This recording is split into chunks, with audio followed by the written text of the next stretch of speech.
जी अस्सलाम वालेकुम। जो लास्ट दो वीडियोज़ हैं जिस पर मैंने डिजिटल मार्केटिंग की बात की और फ्रीलांस स्किल्स की बात की, आप दोस्तों ने दरियाफ्त किया कि कैसे वेबसाइट बग़ैर पैसे लगाए हुए रैंक की जा सकती है। तो भाई साहब, इस वीडियो में मेंटोस खाए बगैर आपकी दिमाग की बत्ती जलाऊंगा क्विकली विदाउट वेस्टिंग टाइम और स्क्रीन पे। पहली चीज़ जो आपको मद्देनज़र रखनी है वो है आपका वेबसाइट स्ट्रक्चर। अब वेबसाइट स्ट्रक्चर मीन्स कि आपका होस्ट अच्छा हो। इसलिए तो कहता हूँ बिज़नेस होस्ट लिया करो होस्टिंगर का। जिन लोगों ने भी बिज़नेस होस्टिंग स्लॉट ली है, हाँ थोड़ी महंगी है, बट क्या 130 या $140 फॉर 4 ईयर्स, वो फ़ायदे में है क्योंकि उनको अच्छा स्पीड मिल रहा है, अच्छा रैंक मिल रहा है। बट मैं तो ये रिकमेंड करूँगा इससे भी ऊपर जाओ। अगर आप सीरियस हो अपने कारोबार के बारे में, चाहे वो ब्लॉग है, चाहे वो ई कॉमर्स स्टोर है या इवन पर्सनल पोर्टफोलियो वेबसाइट है, go for cloud.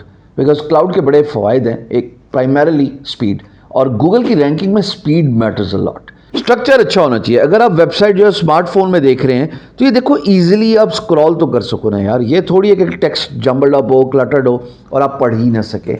So UX UI primarily on responsive websites बड़ा ज़रूरी है। अगर आपकी वेबसाइट सिर्फ डेस्कटॉप और लैपटॉप के लिए बनाई गई है तो वो 70 से 75% यूज़र, जो अमूमी तौर पे हमने स्टैट्स देखा है कि मोबाइल डिवाइसेस से वेबसाइट को सर्व करता है, उसको आपने बिल्कुल इग्नोर कर दिया। जब आपने उसको इग्नोर कर दिया तो गूगल ने आपको इग्नोर कर दिया। जब आप उसके यूज़र्स का ख्याल नहीं रखे तो वो आपका क्यों ख्याल रखे? और थोड़ा को मामे तो पुत्र। अगली बात जनाब जो आप अपनी स्क्रीन पे देख रहे हैं वो है यूज़र का जो है ना प्रॉब्लम सॉल्व करो। जब आप यूज़र का प्रॉब्लम सॉल्व करते हो ना तो आधी गेम तो इधर ही सेट हो जाती है। होम रन है सीधा सीधा। मिसाल के तौर पर टॉप फ्रीलांसिंग स्किल्स। भाई अब बंदा सीखना चाहता है कि टॉप फ्रीलांसिंग स्किल्स क्या है, वो गूगल करता है, इधर नज़र आ गई इसको बीइंग गुरु, सारी ट्रैफिक और व्यूअरशिप आपको नज़र आ रही। ऐसे बेशुमार कीवर्ड्स हैं बीइंग गुरु पे। गुजारिश ये है कि क्लाइंट का मसला सॉल्व करो। वो आपकी वेबसाइट पे तभी रहेगा अगर आप उसके प्रॉब्लम का सलूशन दे रहे हो। और अगर आपने अच्छे से लिखा, अगर आपका पेज इंगेजिंग है, तस्वीर का इस्तेमाल, शायद इन्फोग्राफिक्स का इस्तेमाल, और हाँ वीडियो एम्बेड की हुई हो अपने यूट्यूब चैनल की, तो ना सिर्फ यूट्यूब चैनल पे भी ट्रैफिक जारी है बल्कि आपका ब्लॉग पोस्ट भी इंगेजिंग हो रहा है। जितना ज़्यादा टाइम एक कस्टमर आपके ब्लॉग पेज पे गुजारेगा या आपके ई कॉमर्स स्टोर पे गुजारेगा या आपकी पोर्टफोलियो साइट पे गुजारेगा, इतना इंकरेज होता है Google to rank your website for business related keywords. अगर बंदा आया और उसने कंटेंट देखा और फौरन छोड़ के दूसरा वेबसाइट पे चला गया तो गूगल भी समझेगा कि लोग आपकी वेबसाइट को सराह नहीं रहे, इस पर टाइम नहीं गुजार रहे और इसका बाउंस रेट बहुत ज़्यादा है, तो वो आपको भी बाउंस आउट कर देगा फॉर सर्च कीवर्ड्स। इसका मतलब है कि आपका कंपेटिटर रह जाएगा और आपने फिर आउट हो जाना है कंपटीशन से। So please focus on solving the problem. तीसरी चीज़ जो आप अपनी स्क्रीन पर देख रहे हो, कंटेंट हेडलाइन बड़ी ज़रूरी है। 40% तो काम कंटेंट हेडलाइन का ही है और ये रिसर्च है। इसका मतलब ये है कि अगेन उसी एग्जांपल में what are the top skills for freelancing, एक सिंपल सा सवाल है हेडलाइन में, बट आपने जब इस क्यूरोसिटी को प्रोवोक किया, मैं क्यूरोसिटी प्रोवोकिंग की बात कर रहा हूँ, मैं क्लिक बेटिंग की बात नहीं कर रहा। क्लिक बेट क्या होता है? क्लिक बेट ये होता है आज हमने आपको ये बताने जा रहे हैं नाजरीन कि ये दुनिया कब ख़त्म होगी। समझ गए हो ना? ज़रा लिखना कमेंट में किसकी बात कर रहा हूँ मैं। और रोज़ डरांदा, हर दूसरी वीडियो डरांदा, वो बाज आ जा भाई। सो क्यूरोसिटी इवोक करो। क्यूरोसिटी से ये होगा कि यूज़र आपकी हेडलाइन पे क्लिक करके आपके कंटेंट पे जाएगा। हाँ फिर वो अलग बात है कि कंटेंट, जैसे मैंने लास्ट पॉइंट पे बताया कि it needs to solve a problem, तभी इंगेजमेंट रहेगी ना। चौथी बात जो आप अपनी स्क्रीन पे देख रहे हो, आप कीवर्ड्स एनालिसिस कीजिए। कीवर्ड्स एनालिसिस के लिए मैं तो ऊबर सजेस्ट का ही तस्करा करूँगा। ऊबर सजेस्ट पे जाओ, फ्री यूज़र को 2 सर्चेस मिलती हैं। आप अपने कीवर्ड्स ढूंढो, उनके रिलेटेड कीवर्ड्स ढूंढो, उनको अपने कंटेंट में इंक्लूड करो। पर कीवर्ड एनालिसिस में 2 चीज़ें मद्देनज़र रखना। एक, सर्च वॉल्यूम थोड़ा मॉडरेट हो। मैं 500 से ऊपर अगर कोई मुझे सर्च वॉल्यूम नज़र आए तो मैं तो आड़े हाथों लेता हूँ। और दूसरी बात, सोने पे सुहागा, अगर उसका SD search difficulty green area में फॉल करता है, 40 से नीचे हो। चलो 40 से नीचे हो और सर्च वॉल्यूम 500 से ऊपर हो, पकड़ो उसको, लिखो उसके बारे में, उससे अदर रिलेटेड कीवर्ड्स भी ढूंढो, आपका ब्लॉग पोस्ट रैंक हो जाएगा। ये बड़ा ज़रूरी है कि आप अपने कीवर्ड्स टाइटल में भी यूज़ करें और फिर कंटेंट में भी यूज़ करें। अगली बात जो आप अपनी स्क्रीन पे देख रहे हो, that is internal linking is very important. अभी देखो मेरा ब्लॉग है बीइंग गुरु फ्रीलांसिंग का, एक पूरा टॉपिक है जो बेशुमार फ्रीलांसिंग टॉपिक्स को कवर करता है। मैंने freelancing, Fiverr, how to rank your gig, how to get orders on Fiverr, cancel orders on Fiverr, how to write proposal, सतरंगी formula, so and so forth. By the way सतरंगी formula तो खुद एक keyword बन गया।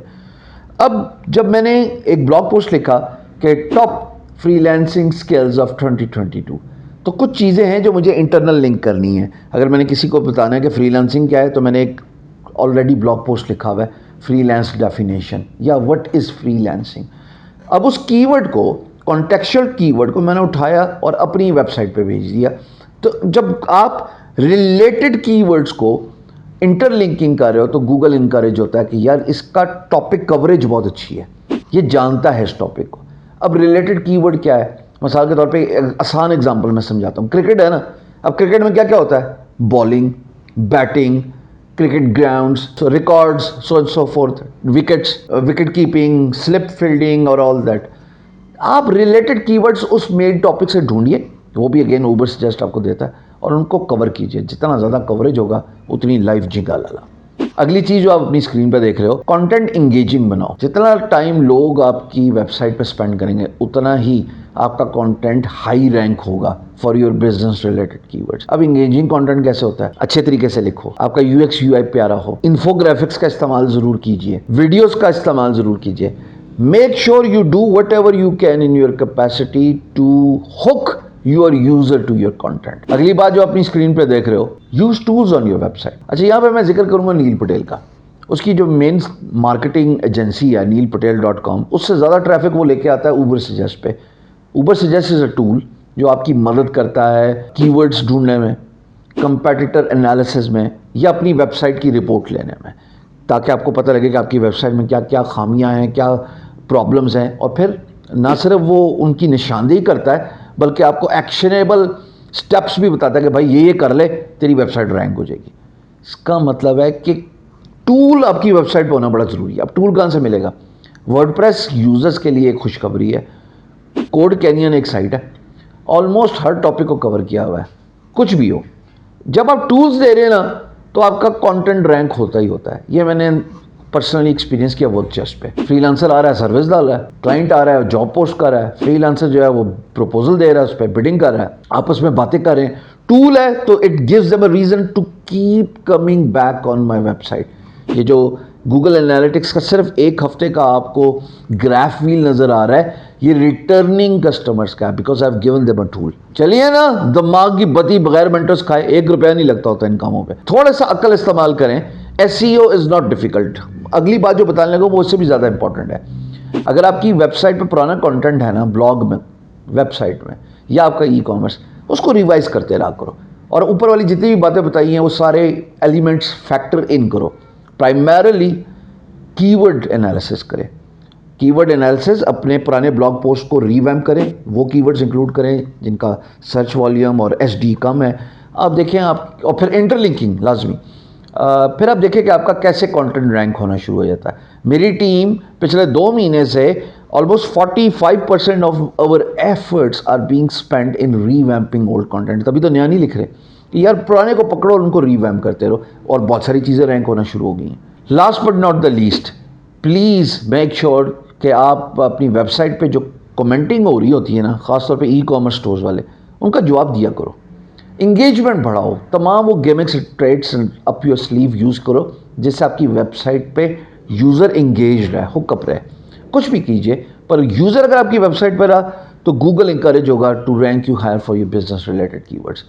इतने amazing आपको मैंने टेकअवेज दिए हैं, टिप्स दिए हैं for organic SEO, except CodeCanyon, जहाँ से आपने कोई छोटा से $12-14 या वट एवर द प्राइस, उससे आपने टूल लेके अपनी वेबसाइट पे इंप्लीमेंट करना है। बाकी सारे काम ऑर्गेनिक हैं।